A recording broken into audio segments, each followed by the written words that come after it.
È impossibile riconoscere ad occhio nudo se un prodotto, latte, formaggio o carne, contenga o meno OGM e soltanto alcune case produttrici specificano per scelta nelle confezioni l'assenza di organismi geneticamente modificati.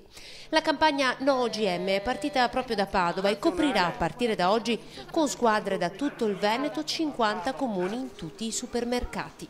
Io sono un piccolo agricoltore, sono un piccolo coltivatore, produco per autosostentamento e il surplus lo distribuisco dentro dei gruppi d'acquisto solidali. Gli OGM non sono presenti nei prodotti ma nei mangimi degli animali allevati da alcune case produttrici, questa è la loro denuncia. Questo tipo di semente è stata imposta chiaramente dai poteri forti, dalle multinazionali. Sappiamo benissimo che le multinazionali cercano il controllo sull'alimentazione umana, cercano il controllo sull'agricoltura per fare i loro profitti.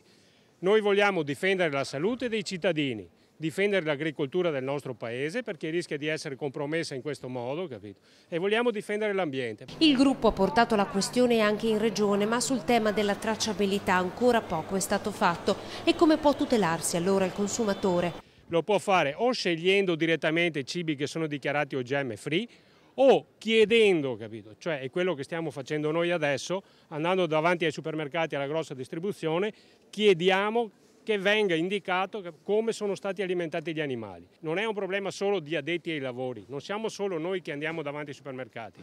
Se vogliono anche loro si possono impegnare